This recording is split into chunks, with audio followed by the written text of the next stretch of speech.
Pwede na po kayo mag-share. Open nyo lang po yung inyong mga mic. Praise God po. Praise God. Amen. Napakabuti ng Panginoon sa buhay natin. Yes, brother. Talagang napakaganda ng ang ating topic ngayon. It's all about sa pagtanggap, pagsunod, obedience talaga, denying ourselves. Talagang totally surrender at buong pusong tanggapin dahil dito nakabuod ang pagmamahal ng Panginoon sa bawat isa sa atin. Na ang kailangan lang natin ay mag-obey sa Kanya. Ang akin na lang ngayon is about the reflection sa ginawa ng Panginoon sa buhay natin. So, mga kapatid, ang pumasok sa isipan ko, katulad kay Brother Daniel, pag i-meditate mo ang kanyang mga salita, iiyak at iiyak ka. Kasi ang hangarin natin, ang desire ng puso natin ay makasunod at makapasok sa kaharian ng Panginoon. Pero, kailangan natin, we are likeness of God. Pagdadaanan natin talaga ang mahigpit, ang makipot na daan para sa kaharian ng langit. Kaya, dito talaga ang kailangan mag-abide tayo. Sa lahat ng mga pagsubok na pagdaraanan natin, pagtitiis lang ang kailangan natin hanggang sa dulo na tayo ay makapasok sa kaharian ng Panginoon. So, tayo bilang isang believers, kailangan natin talagang sumunod. Ano ang kalooban niya? Ano ang will niya? Ano ang gusto niyang iparating? Anong gusto niya? Kung katulad ng kanyang mga apostle, kailangan natin ibahagi ang kanyang salita. We have to abide our God. Kasi iyon ang gusto niya. Maraming sa pamamagitan ng pagsunod natin sa Kanya, may mga gantimpala tayo at higit na gantimpalang ibibigay ng Panginoon. Ang Kanyang pangako ay ang buhay na walang hanggan. So, hindi ko nahabaan at iyon na lang ay reflection para sa akin. Napakaganda ng mga paliwanag ni Brother. Oh, all is all about pag-ibig at mag-abide tayo sa Panginoon. So, thank you sa atin lahat. At alam ko, nandyan sila Sister Lynn, mag-a-add ng kanilang thoughts kung ano ang pumasok sa kanila.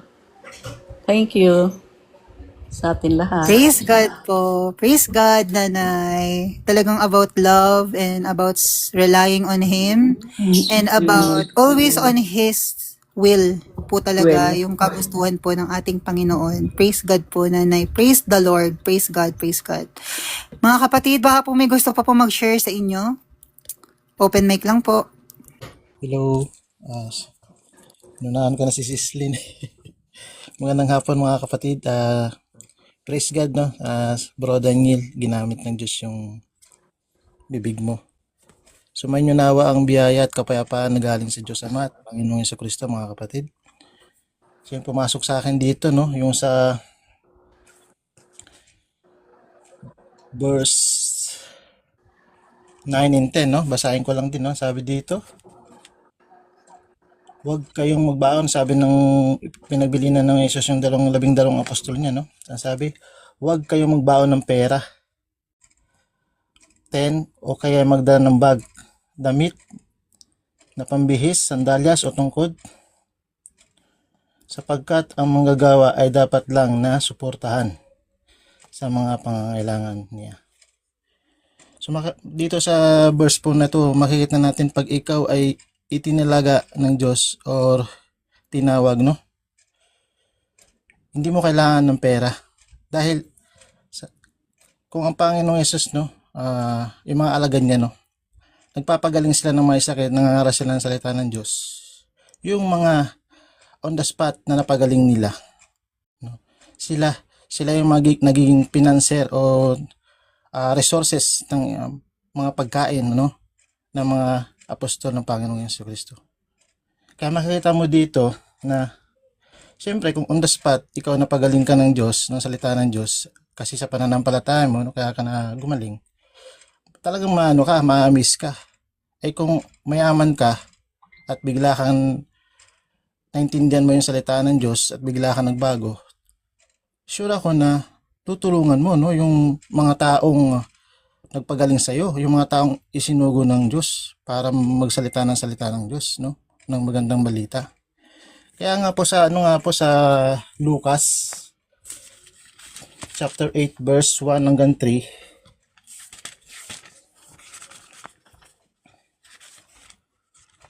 Anta. Dahil pa.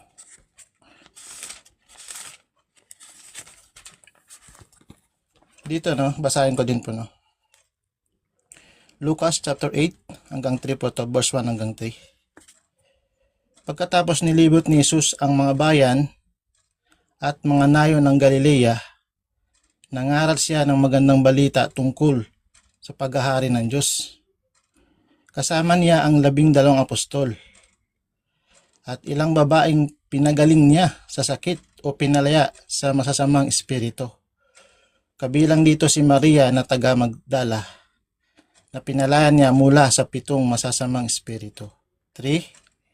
Si Juana na asawa ni Kosa na katiwala ni Herodes, si Susana at marami pang iba. Ang mga babaeng ito ay tumutulong sa mga pangangailangan ni Jesus mula sa mga ari-arian nila. So dito, no. So hindi lang basta nung nangaral si Jesus, nung sinugo siya ng Diyos Ama, si Panginoong Jesucristo, may mga talagang nagpinan sa kanila, no. Hindi dahil nagtrabaho sila physical para magkaroon ng income, hindi po. Kasi alam ng Diyos na kung pupunta sila sa isang nayon o bayan at may pinapagaling sila, talagang on the spot matutulungan sila ng mga taong pinagaling po nila, no. Kaya yung mga resources ng Panginoong Hesus dati at ng mga apostol, dahil din yun sa mga taong napagaling nila, natulungan nila, na-share nila ng salita ng Diyos, naniwala po sa kanila at nanampalataya, no. Kaya napakabuti ng Diyos, no, yung salita niya, nakaka-flip siya ng ating paniniwala, no, pag sinunod at tinanggap natin ang salita niya, no. Saka dadagdag ko na rin po sa 37, chapter 10 ng Mateo, no, 37. Ang sabi po dito, ang nagmamahal sa kanyang mga magulang ng higit sa akin ay hindi karapat-dapat sa akin. At ang nagmamahal sa kanyang anak na higit sa akin ay hindi karapat-dapat sa akin. So ibig sabihin dito talagang minsan yung pamilya natin, kagaya ko, i-share ko lang din, no? Gagawa ko dati ng video year way back 2024, no? Pero sa mama ko muna sinisend, no? Pinapa-approve ko muna kasi dati kasi no, medyo bago pa lang din ako sa pananampalataya, medyo marami rin akong napagsasabihan na ibang mga reliyon. Pero hanggang nagkaroon na ako ng unawa, no? Sabi ng magulang ko, dapat di ganyan, dapat di ganun, no? So parang inuuna ko pa yung approval ng magulang ko kaysa sa approval galing sa Diyos, no? So doon pa lang makikita mo na nakakahigit ang magulang mo sa laman, no, kaysa sa magulang mo sa espiritu. So doon may pagkakaiba. Isang halimbawa pa niyan, sabi ng magulang mo, kunyari, no, mahirap kayo, sasabihin ng magulang mo, magnakaw ka, no? Ginawa mo kasi naawa ka sa magulang mo, which is alam mo na kasalanan yun sa Diyos, pinili mo pa rin dahil sinunod mo magulang mo sa laman. So doon din makikita mo na higit na nagmamahal ka sa magulang mo sa flesh kaysa sa magulang mo sa espiritu. Yun po yung pagkauna ko dyan sa 37. 38. Ang sinumang ayaw sumunod sa akin dahil natatakot siyang mamatay para sa akin, ay hindi siya karapat-dapat sa akin. At ang tao nag-aangad magligtas ng kanyang buhay ay mawawalan nito. Ngunit ang taong nagnanais mag-alay ng kanyang buhay alang-alang sa akin ay magkakaroon ng tunay na walang hanggan. Yung buhay na walang hanggan. So, kailangan talaga no, sumunod po tayo sa salita ng Diyos. Kasi, mababaliwala, no? Masiseparate, sabi nga ni Bro, masiseparate tayo sa kaharian ng Diyos kung hindi tayo susunod sa salita niya. Hindi tayo ililigtas ng ating mga kagustuhan. Kaya napabaliwala yung salita ng Diyos dahil inuuna natin yung ating kahalayan, no? Yung mundo, kung ano yung masaya sa sanlibutan, yun ang inuuna po natin. Kaya talaga totally separation pag minamahal mo ang sanlibutan. Dahil yan ay sabi nga kingdom of darkness nga po, di po ba? So, kaya kailangan, kung gusto mo talagang, gusto natin po makapasok sa kaharian ng Diyos, totally, no? Pag sabi totally 100%, magtitiis po tayo, iiwan natin lahat ng kinahiligan ng laman natin. No? Hindi lang babae, hindi lang pera, lahat ng bisyo, no? Lahat na nagpapasaya sa atin sa mundong ito, kailangan separate natin na yan. Kailangan sa Diyos po tayo sumunod kung ano yung kalooban niya, kung ano po sinabi niya, totally. Walang katwiran ng tao ang ilalagay natin po dyan. Dapat katuwiran sa Diyos. Kasi pag nilagan mo ng katwiran mo yan sa iyong sarili, ikaw po ay nagiging parang Diyos na hindi mo alam, no? So, pag pinangunahan mo ang Diyos sa mga plano niya, ibig sabihin, ikaw ay parang Diyos na sa sarili mo. Kaya mag-iingat po tayo palagi at hanggat maaari, suriin natin, no? Suriin natin ang ating sarili kasi mahirap talaga, no? Mahirap pong sumunod. Pero sabi ng Diyos, madali lang din tuptin ang kanyang mga salita, no? At kanyang mga utos. So pag sinabing madali, sundin na lang po natin, no? Alam natin na tayo bilang tao, no? Nahihirapan tayo. Pero, no, nakasama na natin ang Holy Spirit, ang banal na Espiritu ng Diyos. Kaya wala na po tayo may dadailan kundi ang sumunod, no? Kung ano mang idaragdag mo dyan na hindi galing sa salita ng Diyos, ayan po ay kasalanan. Kaya, yun lang po mga kapatid. God bless po sa ating lahat. Salamat po. Praise God, brother. Totoo po yun, mga kapatid. Huwag na po natin i-compromise yung righteousness ng Panginoon para po sa temporary pleasure sa mundong ito. Choose to follow Him and deny ourselves fully to the Lord, mga kapatid. Praise God. Thank you, Lord. Tilin, for the go. Ayan, praise God. No, mapagpalang hapon po mga kapatid at sumaating lahat po ang kapayapaan ng Panginoon. No?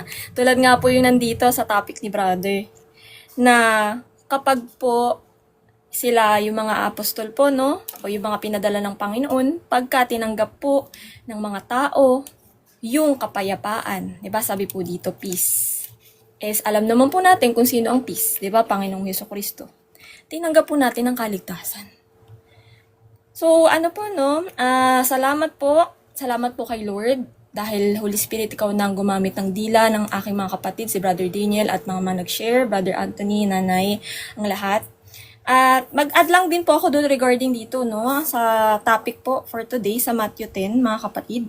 Na unang-una, nababanggit na rin natin na sa Old Testament pa lang, 'di ba? Yung consecration ng priests na sila Aaron, saka yung kanyang mga anak, 'di ba? Nandiyan yan sa Exodus 29 and Leviticus 8 na nililinis po, 'di ba? Nililinis po yung mga pari. Sino na po ba yung pari, yung priesthood, yung royal priesthood ngayon? Na nasa kanyang kaharian, kundi tayo.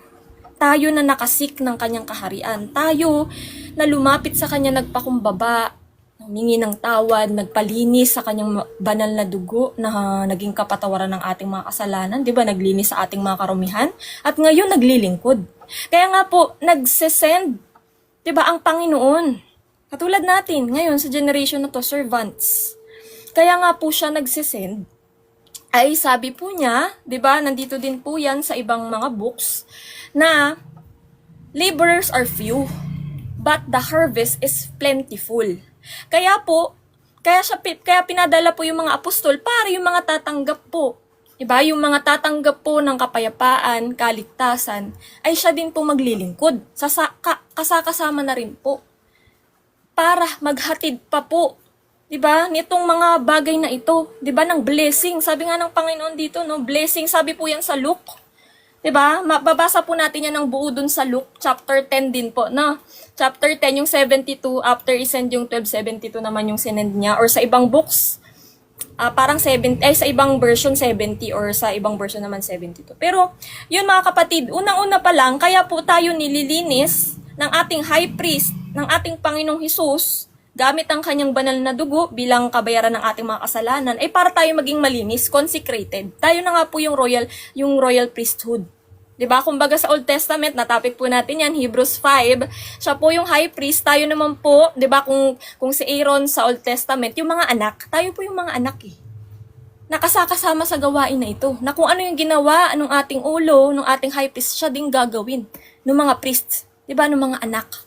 Kaya nga po nilinis tayo, kinonsecrate tayo, 'di ba? Kung sa Old Testament ay nililinis sila physical, kasi yun po yung representation eh, laging pagka Old Testament physical, pero dito sa New Testament spiritual na. Kaya nga pong sabi ng Panginoon, mag-heal kayo ng mga karamdaman. 'Di ba? Ito na yung mga blessings eh, heal ng karamdaman, cast out all demons. Lahat yan, pati yung mga affliction nila, mga nagpapahirap sa kanila, nag-o-oppress sa kanila, peace, rest. Rest ang ano ni Lord. Ang bigay ni Lord sa atin. Isisik na lamang natin, tatanggapin na lamang natin. Ayaw po ba natin yun? Diba? So, dito napansin ko din mga kapatid, na dala-dalawa. Pansinin nyo dito, dala-dalawa po yung baitus. Nasa Luke din po yan, baitus po yung padala ng Panginoon. Kasi, ang sabi po, sa Matthew 18, basahin po natin. Verse 18 to 20, ang sabi po dito, 18. Ayan, sabi po dito, no? Truly I say to you, whatever you bind on earth shall be bound in heaven, and whatever you loose on earth shall be loosed in heaven. Again, I say to you, if two of you agree on earth about anything they ask, it will be done for them by my Father in heaven. For where 2 or 3 are gathered in my name, there am I among them. So, pagkadalawa daw po, pataas talagang nasusolidify po yung word eh. Kung anong mapagkasunduan, di ba, naaayon sa kanyang otoridad na binigay niya nga po dito sa mga apostol, di ba? Kaya nga nasabi nila doon, nasabi ng Panginoon na kapag hindi kayo tinanggap, i-shake off nyo yung dust. Ibig sabihin, hindi sila makakatanggap ng blessing, but damnation. It is a warning. Di ba? Sabi nga doon, no, doon kayo sa streets, i-ano nyo, parang public warning na itong mga taong ito na hindi tinanggap itong peace, itong blessing of peace at itong kaligtasan, pinapaubayan na nga po sa faith. Kung ano yung faith nila, kasi meron na po tayong faith dito. Alam na po ng Panginoon kung sino yung sa Kanya at kung sino yung hindi Kanya, na never naman talaga siyang pipiliin. Katulad po ng mga ito. Kaya ang sabi naman po dito, dun sa mga tatanggap, sabi din po sa Luke 10, no, ang sabi po dun, basahin po natin, no? Sabi dito, whatever house you enter, first say, peace be to this house. Diba? Mapasain niyo ang peace, which is ang Panginoong Hesukristo. Siya po ang, diba, peace. And if a son of peace, small letter yung son, ibig sabihin, mga anak niya. Diba? Sabi nga po John 10, na my sheep hear my voice, and I know them, and they follow me. I gave them eternal life, and they will never perish, and no one will snatch them out of my hand. So, ibig sabihin, kung sino yung magre-respond at tatanggapin yung peace, yung blessing na pinagkakaloob nga po ng Panginoon through these apostles, yung mga son of peace na tatanggap, mga tupa niya, diba? Yun po yung maliligtas. Diba? Kung ano nga po, no, by faith, pananampalataya. Ang pagtanggap po, pananampalataya, pagsunod sa kanyang salita, sa kanyang kalooban, at siyang maglilingkod na rin po sa kanyang kaharian. So, yung dito naman, na nagsisimbolize ng shake off the dust, yun nga po, no, public warning. Na, ang sabi po dito, sa topic ni Brother Daniel, ayan no, and if anyone will not receive you or listen to your words, shake off the dust from your feet when you leave that house or town. Truly I say to you, it will be more bearable on the day of judgment for the land of Sodom and Gomorrah than for that town. Mas malala daw po. 'Di ba? Kasi nga po, dito na binabana ng Panginoon. Kaya ang preaching, 'di ba? Sabi niya, i-proclaim nyo the kingdom of God. Sabi, 'di ba? Kingdom of God ang i-proclaim nyo. Pero sa mga nag-evangelize, no, hindi po natin naririnig yung kingdom of God. Diba? Yun po dapat eh. Ang sabi ng Panginoon, diba, proclaim the kingdom of God. Kasi yan po yung isisik ng tao. Yan yung isisik para mapabilang sa kaharian, para puspusin ng hari ang lahat ng kanilang pangangailangan sa kanyang kaharian. Maalagaan niya, ma-provide niya, masustain niya, masupplyan niya ng lahat ng pangangailangan, even sa gawain para sa kanyang kaharian. Diba kaya nga po, nabanggit ni Brother Anthony kanina, na di ba sabi sa salita ng Diyos, wag magdala ng kahit ano. Natama po yung nasabi niya na representing denying ourselves. Lahat to. Diba? Tatanggihan mo lahat ng sayo. At hayaan mo siyang mag-provide sayo. Yun po yun. Hindi ka pagkukulangin ng hari. Kasi ang responsibilidad ng hari sa kanyang mga citizen o kanyang mga anak ay puspusin ito ng lahat ng kanyang pangangailangan. So, di po tayo papabayaan ng Panginoon. Diba? So, dito po, na yun nga po yung pinakauna, no? Kung gusto mo maglingkod sa Diyos, tatanggihan mo yung sarili mo. Tatanggi mo yung control sa sarili mo. Tatanggihan mo yung sarili mong will, desires, dreams, lahat. Hindi pwede dyan sa puso mo na may ibang Diyos-Diyosan dyan. Whether it be ibang bagay, whether it be pamilya mo, mas nakapokus ka sa pamilya, whether it be mas nakapokus ka sa ibang bagay, sa trabaho, hindi eh. Una siya. Lahat ng bagay magfo-flow through Him. I-surrender mo sa Kanya. Yung trabaho mo, commit it all to Him. Sa kapurihan niya. Hindi para sa'yo. Provide na nga po ng hari. Kaya kailangan always, lahat ng gagawin natin, commit it all to the glory of God. Kung hindi yan nakaka-glorify sa Kanya, hindi yan karapat-dapat para sa Kanya. Yun po yun mga kapatid. Kaya po lagi tayo manalangin na, Lord, yung mga ginagawa po ba namin, pag hindi po nakaka-glorify sa'yo, tanggalin niyo po. Diba? Tayo nabubuhay para sa ating Creator eh. Hindi para sa ating sarili. So yan po yan, no? Araw-araw tatanggihan ng sarili, araw-araw ibubuhatin ng krus. Kasi kung ang ating Panginoong Hesus, di ba, binuhat ang krus para sa sanlibutan, sa atin naman po, bubuhatin din natin yung krus. We share His sufferings. Yan po yan. Magpapasalob tayo sa spiritual na disiplina dahil araw-araw po sinasanctify po tayo, diba, ng Holy Spirit po ngayon na mismong Diyos na nasa sa atin para po tayo ay tumatag ng tumatag, diba, tumibay ng tumibay at i-transform hanggang sa wangis ng Panginoong Hesus. Kasi sabi nga no sa Hebrews 5 yung natapik natin na siya, anak ng Diyos, nagpasaloob, nagpasakop, obedient and faithful until the end. Ganon din po dapat tayo eh. Hindi tinatas ang sarili. Diyos na ito nagkatawang tao, hindi para paglingkuran. Kahit pagmamay-ari niya ang lahat, hindi. Siyang naglingkod para sa atin. Binigay ang buhay niya. So ganon din po tayo. Gagawin natin kung ano yung ginawa niya. So sabi po dito, no, proclaim the kingdom of heaven is at hand. Ibig sabihin, nilapit na sa'yo. Binabana ng Panginoong Diyos yung kaharian na nasa langit, nung siya yung bumaba sa lupa, nagkatawang tao, yun. Bit-bit niya, yung kingdom of God na isisik mo, magpapasaloob, isisik mo na lang.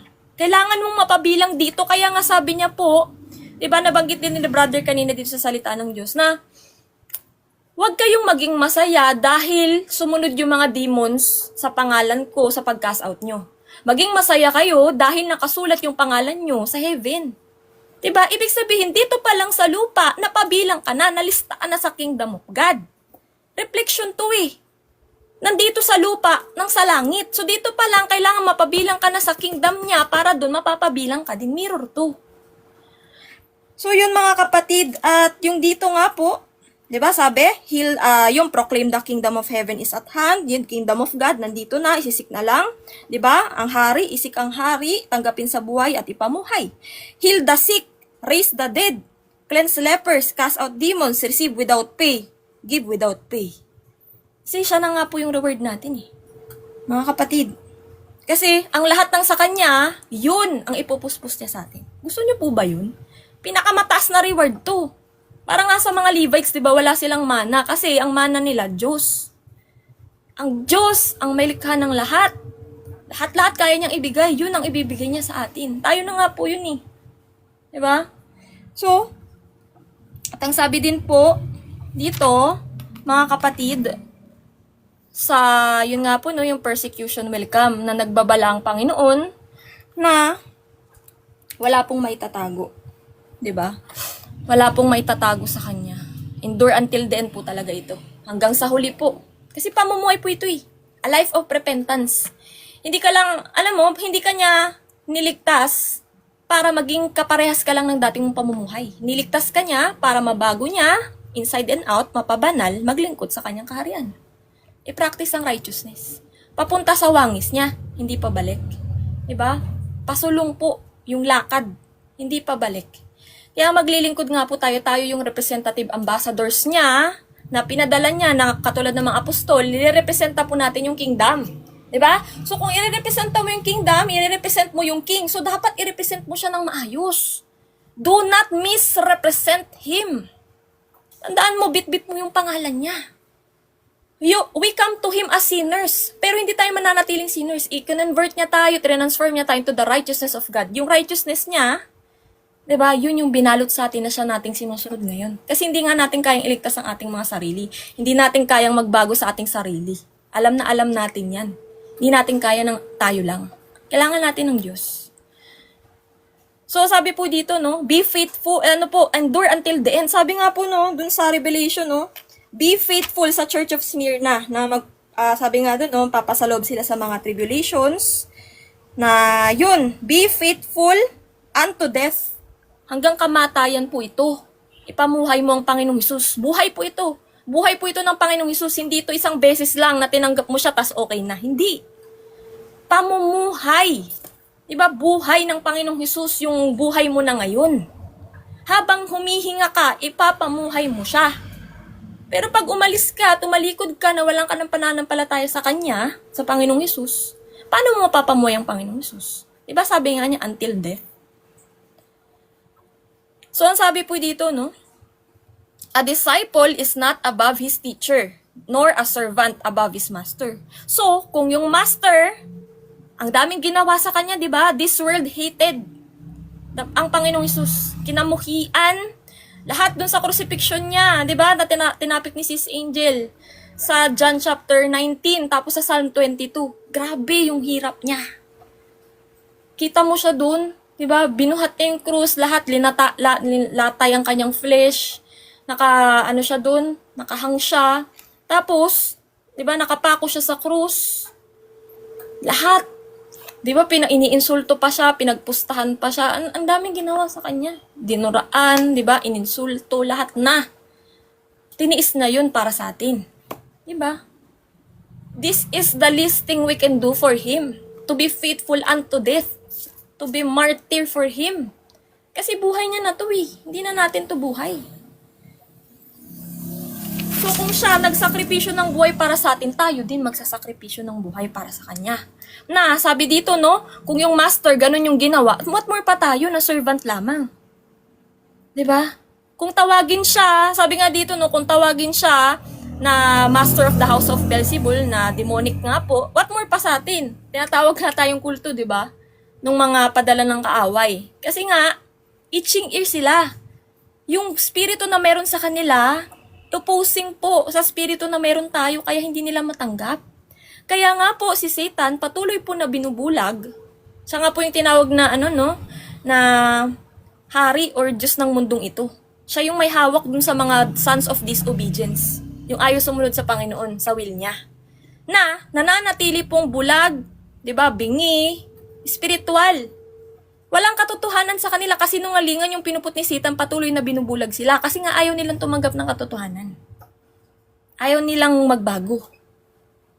Ayaw nilang tanggapin ang Panginoong Hesus kasi ang Panginoong Hesus ay nagtatama ng pamumuhay. Diba? Kaya nga po dito kanina, na-convict lang ako. Meron po dito nag-comment na ang Panginoong Hesus daw ay hindi Diyos. Na isa lamang daw siyang propeta. Sabi nga po, diba? Higit to sa propeta lamang. Kasi sabi ng Panginoon, sabihin mo ang katotohanan. Doon pa lamang sa Old Testament, kapatid ko, nandyan ka pa. Kaawaan ka ng Panginoon. Ito, awa to para sa iyo. Tanggapin mo ang Panginoong Hesus sa buhay mo. Seek mo ang kaharian niya. Old Testament pa lamang, sabi niya, ng Diyos, hindi ko ibibigay ang glory ko sa ibang tao. He is a jealous God. So kung sasabihin mo na tao lang ang Panginoong Hesus, hindi nga ibibigay ng Diyos yung glory niya sa iba. Pero sinabi niya sa Hebrews, even the angels worship the Lord Jesus Christ. Diba? Sa John, sabi po, in the beginning was the Word, which is the Lord Jesus Christ. And the Word was with God, and the Word was God, Diyos. And the Word became flesh and dwelt among us. Siya po yung nagkatawang tao. He is the image of invisible God. Walang tao ang kayang mag-contain ng presensya at glory ng Panginoon na kamamatay. So para sabihin mong tao ang Panginoong Hesus, hindi niya kaya ang glory ng Panginoon. Diba? Hindi niya kayang bitbitin kahit nga sa highest of heavens. Diyos, Ancient of the Days, hindi kaya. Yung glory, yung presence sa heaven of heavens lang. Diba? Kaya tanging siya at siya lang ang pwedeng mag-contain sa sarili niya. Kasi isa lang ang Diyos. Nasaan yan? Diba kahit nga doon sa highest of heavens, kung nasa ng throne niya, hindi nga siya kaya eh. Kahit nga po si Moses, hindi niya nakitang Panginoon, tanging likodan lang kasi nga nakamamatay. Ito po kasi yun mga kapatid. Sa una pa lang, pag mali ng pagkakilala mo sa Panginoon, mamamali na yung walk mo. Hindi mo siya tunay na kilala. Sabi ng mga tao, Lord, hindi po ba kami gumawa ng mga ganitong bagay sa pangalan mo? Sabihin niya, depart from me, I never knew you. Di kita kilala. Hindi mo nga ako kinilala, hindi mo ako pinakilala ng maayos eh. Diba? Hindi mo nga hinatid yung katotohanan, bagkus kasi nungalingan ng kaaway ang hinahatid mo. Kaya ang mga tupa nananatiling ligaw kasi yung mga nagtuturo ng mali at nakaliligaw. Kaya nabubulag ang mga tao ng kaaway kasi sa mga maling nagtuturo. Diba? Pakilala mo ng maayos yung Panginoong Hesus. So sabi po dito, no, pagpatuloy po natin, ang sabi nga po dito, na hindi po naparito ang Panginoon sa mundo, do not think that I have come to bring peace to the earth, to the world. Hindi sa mundo, na hindi nga po siya tinanggap eh. Ang makakareceive lamang po ng peace ay yung tatanggap lamang sa kanya, mananampalataya lamang sa kanya, yun yung makakareceive ng peace at rest. Mga kapatid, na ang sabi nga po dito, no, I have not come to bring peace but a sword. Ibig sabihin po, sword, His word. Yan nga po, mas matalas pa sa anumang tabak. Na pag hinatid mo, masakit talaga. Tagusan, alive and active, hanggang sa kaibuturan ng buto mo, kasukasuan mo, rebuke ka talaga, offend ka talaga kung hindi ka namumuhay ng tama. Yan po ang kanyang salita. Hindi po ito hindi ka mag-sugar coated para lang i-please yung laman nila. Na malalaman mo na gumagawa na nga sila ng pamumuhay sa kasalanan, na papunta na sila sa hell, tapos bibigyan mo pa ng nakaliligaw na na aral. E di lalong napunta sa hell yung tao. Diba? Sabi nga ng Panginoon, snatch them out of the fire. Hugutin mo sila sa apoy. Pagbalik-lobin mo sila sa Diyos sa pamamagitan ng paghahatid ng katotohanan. Kasi po, ang katotohanan ay nag-iisa lamang, hindi magbabago. So kung nasa sa iyo, whether you like it or not, whether maniwala ka o hindi, mananatili ang katotohanan na totoo. Diba? Because Jesus is God and He is alive. He is risen. Siya'y nabuhay para tayo'y mabuhay kasama niya. Diba mga kapatid?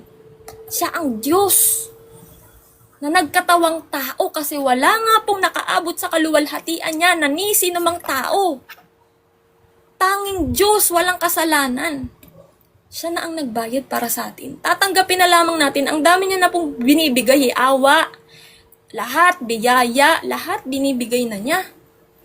Ikaw na lang inaantay. Mga kapatid. Kaya sabi po dito, no, kung sino yung tumanggap sa kanya, inacknowledge siya, diba? Before men, I also will acknowledge before my Father who is in heaven. But whoever denies me before men, I will also deny him before my Father who is in heaven. Kaya nga po sinabing ganun, no? Tama yung nabanggit ni brother, kasi isa po sila. Basahin niyo po 1 Corinthians, pagka nagawa niya na po ang lahat ng ito, na-judge siya na ang lahat, diba? Na itapon na po sa lake of fire yung mga dapat itapon doon, ay ibabalik niya na po sa Ama ang kingdom. Kasi they are one. Remember, God has natural and spiritual body. 1 Corinthians, andyan din po yan. Kaya yung nakita nung mga nasa New Testament, yun yung natural form. Nagkatawang tao. Diyos na nagkatawang tao. Hindi tao lamang, hindi propeta lamang. Diba? So sabi po dito, no? And whoever does not take his cross and follow me is not worthy of me.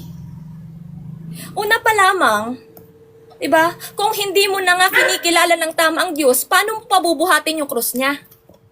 Paano ka pabubuhat ng burden? Diba? Araw-araw makipot yung daan na dadanasin mo. Kaya una pa lang dapat, buo na yung loob at puso mo. Nakilalanin yung Panginoon. Kasi kung una pa lamang, ayaw mo na siyang tanggapin, paano mo pa matitiis yung hirap araw-araw? Diba? Yun po yun eh. Kailangan may desire ka, may nagsusumidhin desire ka na makilala mo siya sa kanyang salita para ipakilala niya ang sarili niya sa'yo, ipuspos niya ang lahat ng meron siya sa'yo. Diba, na kahit pagdanasan, daraanin mo yung lahat ng dinaanan niya, naririyan siya, hindi ka pinababayaan. Pinagtagumpayan niya na nga po ang lahat ng ito eh. So, kung hindi mo kaya, hindi ka handa na bitbitin yung krus, o yung hirap, yung sakripisyo, yung pagdinay sa sarili mo, 'di ba? Yung pagkilala sa kanya, pagbabasa ng lahat. 'Di ba? Kung hindi mo 'yan unang-una kayang gawin, hindi mo na matutuloy yung walk mo sa Panginoon. Kaya nga yun yung sa dito sa Luke, no, yung cost of discipleship. Isipin mo muna na panindigan mo na matapos mo siya hanggang huli. Itong race na ito hanggang sa huli. Hindi yung ngayon pa lang sumusuko ka na. So, yun po yung mga kapatid. So, sabi po dito sa rewards naman, mga kapatid, na nabanggit din po yan sa Mateo 25:31-46. Sabi nga dun, no? Ayan, basahin natin yun. Lastly lang, mga kapatid, pasensya na medyo mahaba. Sabi po dito, no? Matthew 25. Ayan, no, sabi ng Panginoon, "For I was hungry and you gave me food. I was thirsty and you gave me drink. I was stranger and you welcomed me. I was naked and you clothed me. And I was sick, you visited me. I was in prison and you came to me." Yan yung mga sheep. Na tinanggap nga po yung mga pinadala ng Panginoon. Kasi yung bit-bit nila, hindi yung sarili nila, bit-bit nila mismo ang Panginoong Hesus. Linapit mismo sa kanila. Yung peace, mismong Panginoong Hesus yun. Diba? Blessing niya ng Panginoong Hesus. Tayo ay extending arm, tayo ay kamay ng Diyos, tayo ay paa ng Diyos dito, tayo ay katawan ng Diyos dito sa lupa. Tayo yung tagagalaw, siya to. Siya yung head. Diba? So, kung hindi mo tinanggap, hindi mo nga ginawa yung mga nakalagay dito na sinabi ng Panginoong Hesus, diba? Kasi akala nila, ginagawa lang nila yun doon sa tao na naghatid ng salita ng Diyos. Hindi, ginawa nila yan mismo sa Diyos. So sabi po dito, no, yung mga hindi ginawa ito, bagkus sabi dyan, no, you cursed. Diba, depart from me, you cursed, into the eternal fire prepared for the devil and his angels. For I was hungry, and you gave me no food. I was thirsty, and you gave me no drink. I was a stranger, and you did not welcome me. Naked, and you did not clothe me. Sick and in prison, and you did not visit me. Then they will also answer, saying, Lord, when did we see you hungry or thirsty, or a stranger, or naked, or sick, or in prison, and did not minister to you?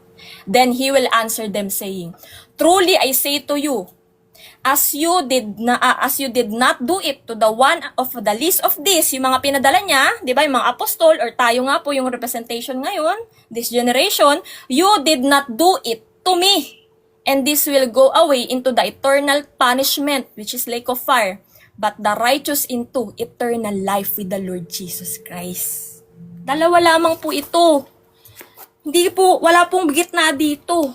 Ang middle ground pagmamayari ng kaaway. Diba? Kung 50-50 ka kapatid, sa kaaway pa rin yan.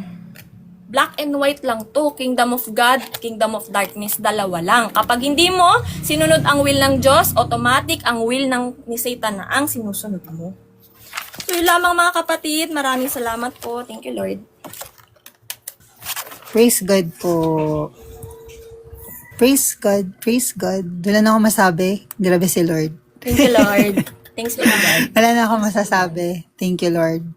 Mga po, may gusto pa po mag-share. Sister Nika, Sister Rem, Nanay Evelyn,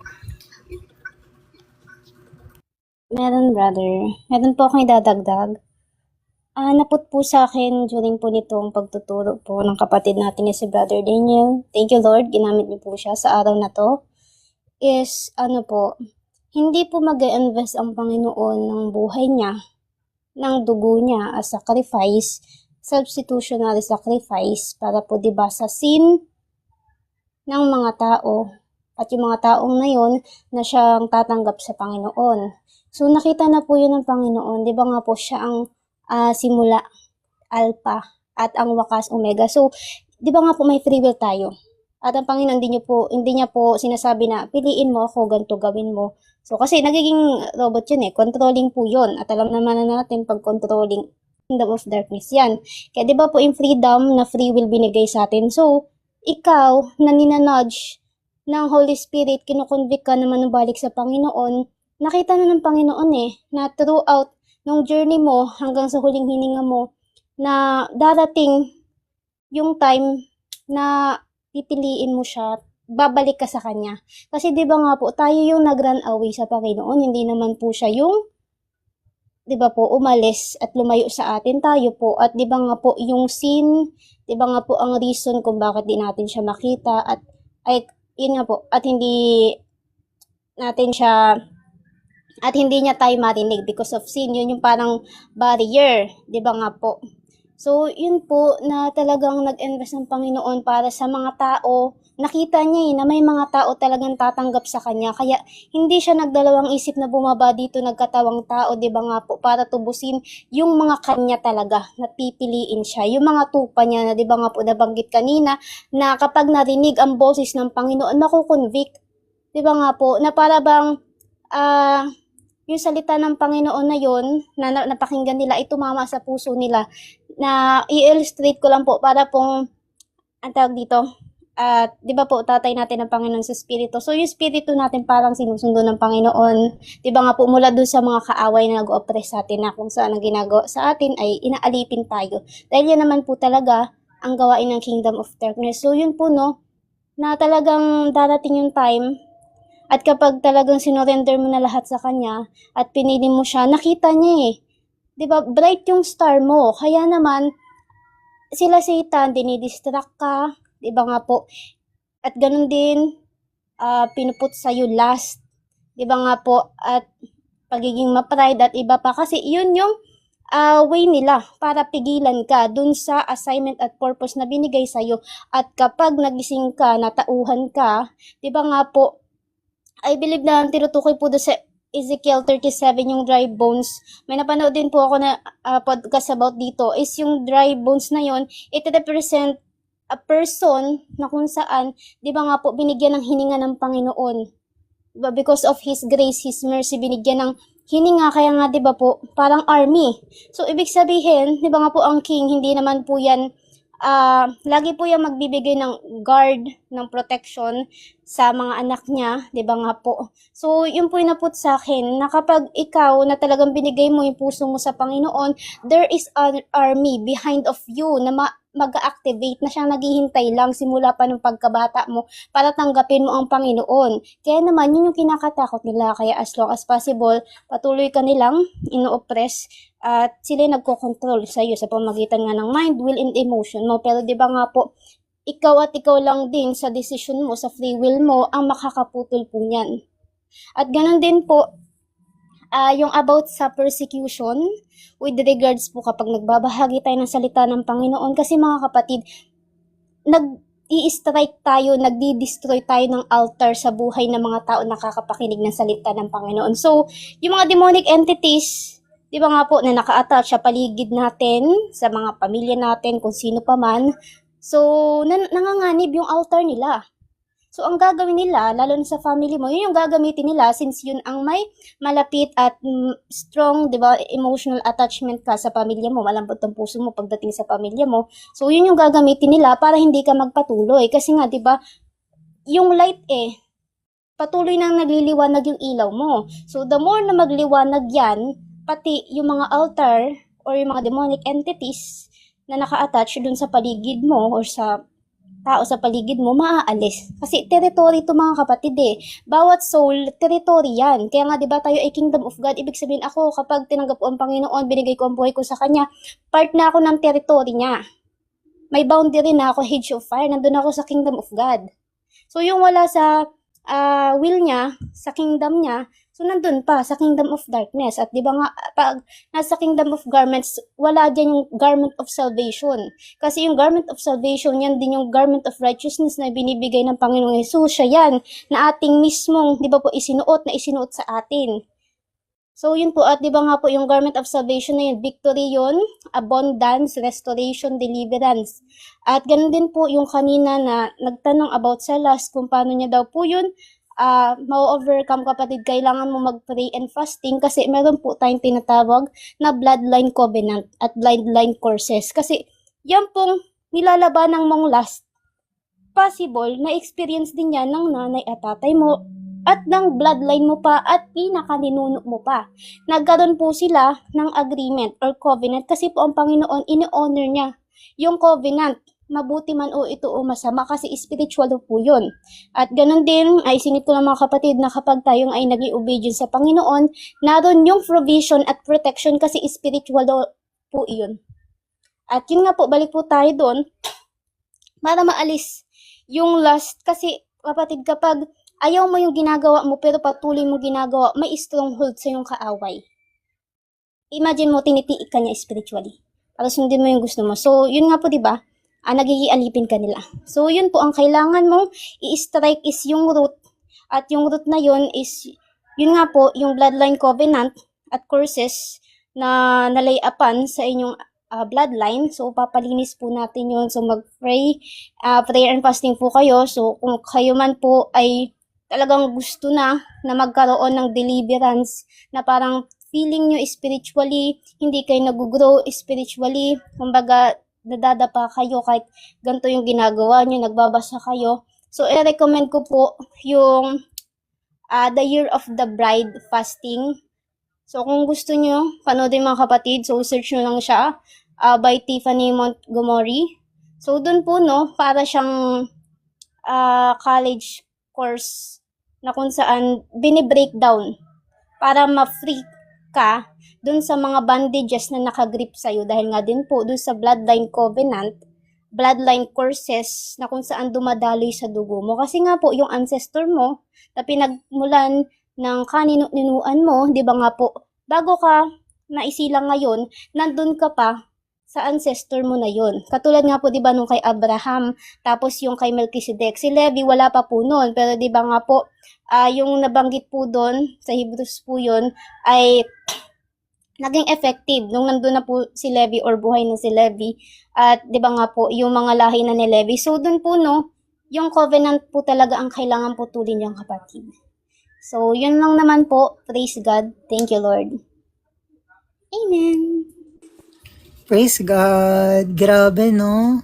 Kaya kailangan talaga natin magkaroon talaga ng spiritual growthness and obedience talaga lagi sa Panginoon. Kasi kung di natin i-fully surrendered sa Kanya yung ating mga sarili, talagang magkakaroon pa rin ng stronghold yung kaaway. And yun nga, tama po yung nabanggit ni Sister Nika, prayer and fasting.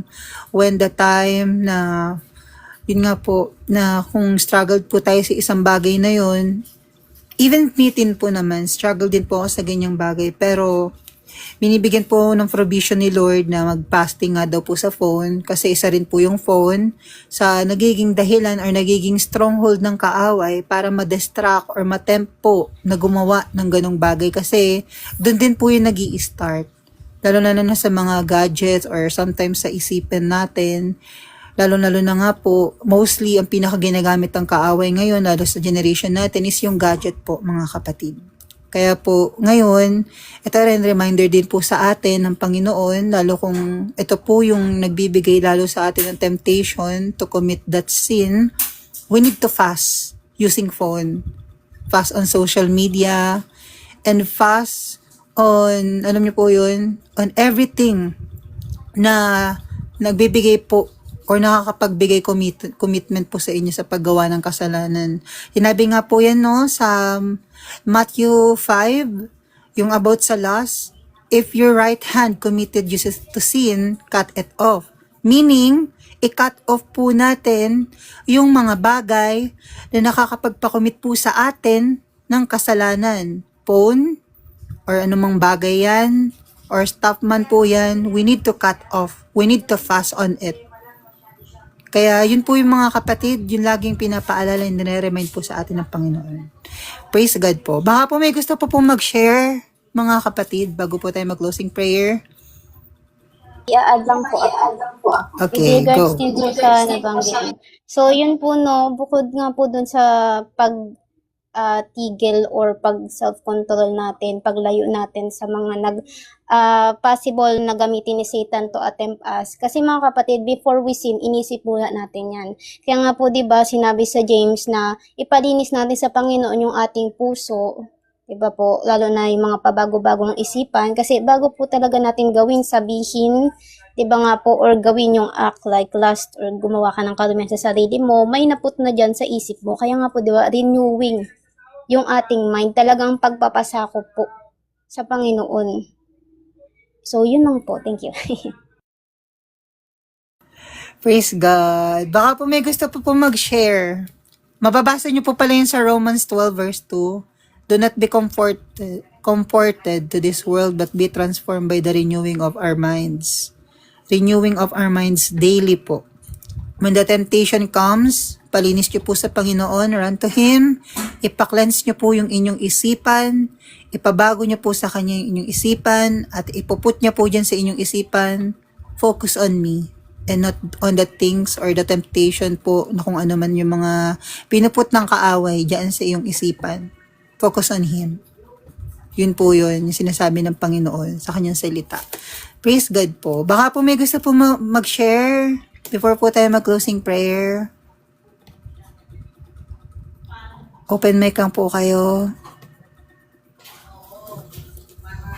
Wala na po ata, Ate Lynn? Wala na po atang share. Sige. Ayan.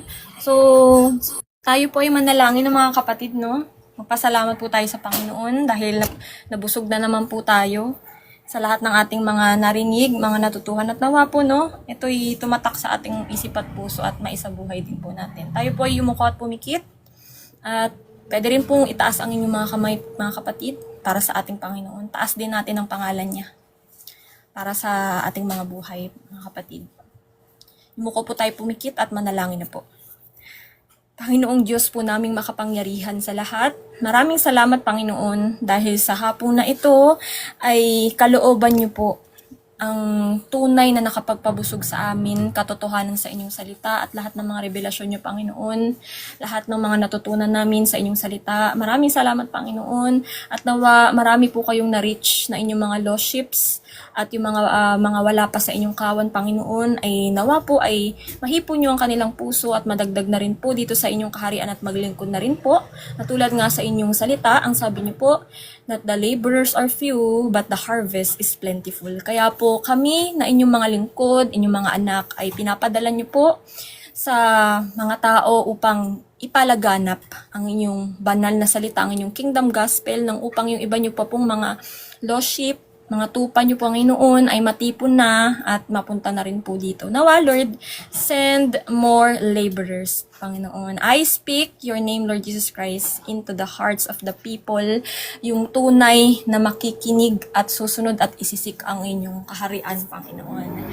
Dahil kayo po, Panginoon, ay aming hari, hindi niyo po kami pinagkukulang. Lahat ng aming pangangailangan, di na namin kailangan mag-alala sa aming mga pangangailangan. Lahat ng mga protection, peace, rest, joy, love, lahat ng provision, mga blessings, binibigay niyo po lahat sa amin. Kaya nire-receive po namin ito, Panginoon, sa inyong pangalan. Puspos niyo pa po ang mga gusto niyong ipagkaloob sa amin, Panginoon. And by your grace, Lord, kami healed na, kami na-receive na namin ang wisdom na ito. At kung ano yung kaloob nyo pa, Panginoon, ay nawa po ito'y maparami, ma-develop po namin at ma-train po at magamit po namin ang lahat-lahat aming mga buhay, ang inyong kaloob sa amin, mapagamit po namin sa inyo dito sa inyong kaharian, Panginoon. Dahil po kayo, ang aming Diyos na mapagmahal, mapagbigay, mapagpakumbaba, na maawain, mapagpatawad, kayo po ay banal, kayo po ay lahat sa amin, Panginoon. Kayo po ang aming buhay. Wala po kami, apart from you, Lord, we can do nothing. Kaya po, pangalan at pangalan mo lamang, aming Panginoong Jesus, ang itataas namin palagi sa aming mga buhay, at lahat ng mga gawain na ito ay para lamang sa inyong kapurihan at hindi po sa aming Panginoon. Lord, we rebuke, we bind, we cast out Satan and all his demonic entities, lahat ng mga lies and deception nila sa aming mga isipan, sa mga tao na wala pa dito sa inyong kaharian, Panginoon. We rebuke, bind, and cast them out in your name, Lord Jesus Christ. Lahat ng mga witchcraft deposits na hindi namin nalaman, na nakapag-participate pala kami, na naririto, may strongholds ng kaaway, lahat ng mga altars of demons, idols, mga ibang idols pa dito sa aming puso, lahat ng ito ay winawasak na namin sa pangalan mo, Panginoong Hesukristo. At nire-replace namin ito na tanging covenant lamang sa inyo, Panginoong Hesukristo, ang inyong banal na dugo na nasa sa amin nakalukob, Panginoon, ang victory, ang inyong ipinanalo, Panginoon, na siya naming i-enforce sa aming mga buhay, Panginoon. Maraming salamat, Panginoon. At patuloy niyo pong kaawaan, Panginoon, yung mga tao na palagi pa ring sarili nila ang kanilang sinusunod, na tanging kapahamakan lamang ang maidudulot sa kanilang mga buhay. Lord, gisingin niyo po sila. I speak Jesus into their hearts. Gisingin niyo po ang mga natutulog, Lord. I command life sa lahat ng mga patay espiritual. I command life sa lahat ng mga nanghihina sa kanilang faith. I command life. I speak Jesus into the hearts of the people na tumatalikod na ngayon sa kanilang pananampalataya at mga tumalikod na. Ito ang tinig ninyo, Panginoong Hesus. Siya kong ihahatid sa bawat isa, na ang gusto mo lamang ay sila ay makapag-repent, makapaglumbalik na po sa inyo, sa pananampalataya sa inyo, at lumakad na po sa holiness and righteousness niyo, Panginoon. Yun lamang, Panginoon, will mo na po lamang ang masunod sa aming buhay at hindi na po yung sa aming Panginoon. For yours is the kingdom, the power, and the glory forever and ever. In Jesus' mighty holy name, the Father, the Son, the Holy Spirit, one God. Amen. Shalom, everyone! Shalom everyone. Shalom, Kita-kita po everyone. tayo muli Friday, God's will, 1:30 p.m. Bye-bye. Bye-bye.